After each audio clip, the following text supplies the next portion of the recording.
During a press conference this morning, Defense Secretary Pete Hegseth further defended America's targeted strikes on Iranian nuclear facilities.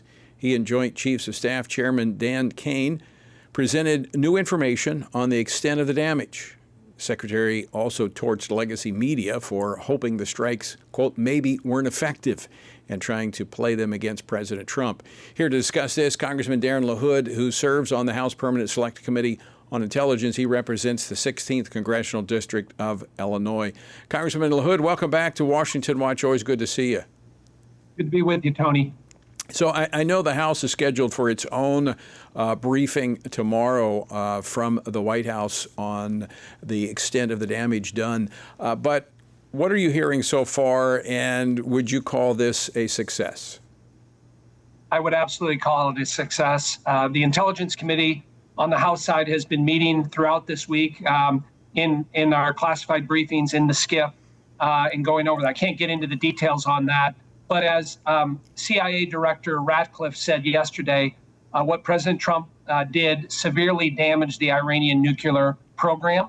That was also put forth today at the press conference that you referenced with General Kane and also with Defense Secretary Hegseth. This was a successful mission. But let's back up a little bit. President Trump gave the Iranians an opportunity to come to the table. Over a 60-day window, his envoy, Steve Witkoff, met with the Iranians, told them they need to come forth with a plan on how they get rid of their nuclear program. That didn't happen. And on day 61, of course, the Israelis moved in and did what they did in a very successful way. And that was followed by the bunker bombs that, again, severely damaged and decommissioned the nuclear program in Iran, which was a calculated risk. There's no doubt about it. But I'm glad President Trump made that decision after careful thought with a lot of smart, bright people in his cabinet. And ultimately, this is going to make the Middle East safer, America safer, and the world. There's been some question about the enriched uranium that was at about 60%. They got to go to 90 to be weaponized to use for nuclear grade weapons. That some of that was removed and hidden prior to the strikes. What do we know about that? Well, I don't think we know the full extent of that. I'm skeptical that that was done appropriately, but I don't think we'll know for a little bit of time here. Again, the strategic and tactical mission of what we did with these bombs hit their targets. As you know, these bunker bombs go down 20 or 30 stories. Tony, we're the only ones in the world that have this capability. And again, they severely damage, using the words of the CIA director, the nuclear program. And I think it's a success. The attack, combined with what the Israelis did, has also set back Iran in their conventional warfare as well with their missiles. No doubt about it. Iran is in a very weakened position because of what the U.S. and the Israelis have been able to do. But you just think about what the Trump administration has done since they came in, Tony. Iran had all these proxies throughout the Middle East, the Houthis in Yemen, Hezbollah in southern Lebanon, the Shia proxies in Iraq. Assad was also one of their backers of terrorism. In many ways, those have all been eliminated. We're still dealing with the Houthis, but it has been a concerted effort, both the Israelis and the United States, to weaken Iran, and that's the position they're in. In the end, the religious zealots and the mullahs in Iran, they made a decision they'd rather have a bomb than peace, and this is the result of what happened over the last 12 days here. I think it would be difficult to find another period in time in history where we've seen so much transformation in the Middle East. Now, the dust hasn't settled. We don't know what the future looks like, but certainly the landscape, the geopolitical landscape has shifted in the Middle East. The key is going forward. Can peace be sustained with a Islamic regime that you just made reference to still in place? Well, if you look at their track record over 49 years that the Iranian mullahs have been running the theocracy in Iran, state sponsor of terrorism, everything they've been involved with, I'm skeptical and I'm dubious. I don't. I wish this would deter them from continuing to go down the path that they've already gone down. But as you know, Tony, they continue to not abide by any international norms or be compliant with anything that's been put forth before. We'll see. This should send the ultimate deterrence. I hope this causes them to come to the table and want to negotiate and denuclearize. We can only hope.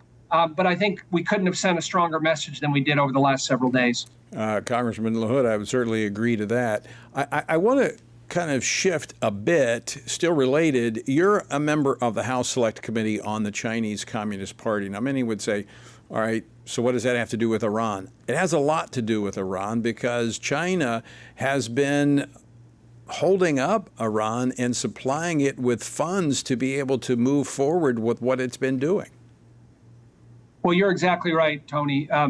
And I don't think we focused on this enough. And I don't say this to scare people, but China has a plan to replace the United States, and they're working at it every single day from a national security standpoint, a diplomatic standpoint, an economic standpoint, technological standpoint.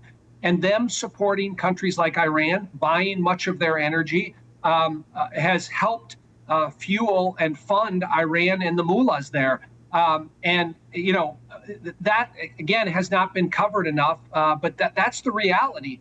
And on the Intelligence Committee and also on the Select Committee on China, we've been focused on this, but I think it's got to be raised to a whole nother level. And I know the Secretary of Defense talked a little bit about it today, and President Trump is aware of this, but we can't let China off the hook on this. We got to continue to press them to stop supporting Iran the way that they have. I mean, my sources in Israel, their intel suggests that Iran was able to rebuild the missile fuel sites, the solid missile fuel sites that they destroyed back in October of last year, in large part because of Chinese money that was flooding in to support Iran. Well, you need resources and you need money. And I mean, that's the one thing they have is energy sources there, natural gas and oil. And the Chinese continue to buy it along with other rogue nations. And that needs to be, again, prioritized and put at the top of our list. We can't allow Iran to continue to have that funding source moving forward. And I think as we think about the trade negotiations that are ongoing with China, this has to be a part of those. And I think it will be highlighted from a national security standpoint. The last point that I will make on this, Tony, is I think the national security team that President Trump has put in place is definitely much more focused on China and the Indo-Pacific region, whether that's Secretary Rubio, whether that's Vice President Vance, whether that's Director Radcliffe, whether that's Director Patel, and others, focused on China as a threat. And hopefully that will sink in as we continue the negotiations with China. Well, I do want to bring up one more point on China, and they're the largest purchaser of Iranian oil. And the president earlier this week suggesting that sanctions might be loosened to allow China to continue to buy oil from Iran. I mean, how would you see sanctions continuing to be a tool to keep Iran in line? Well, I would not be of that opinion of allowing that we should loosen sanctions. Again, Iran has shown no track record of being compliant, of working in a way, has been trustworthy. Now, if Iran came forward and said, we want to negotiate, we want to recognize Israel, we want to be good actors in the Middle East, then I think that's a different story. We've heard none of that and seen none of that. We've seen just the opposite. Tony, I don't know if you saw this past week, but you know the level of propaganda and misinformation that the Iranian state television has put up. They had a parade saying that they had won the war. Right. And they're executing people openly to send fear among those who would challenge the regime. You said something that I think is really, really important. That could be a acid test, if you will, of whether or not they truly are going to give up their nuclear plan and want to be a part of the broader global community, and that is recognizing the right of Israel to exist.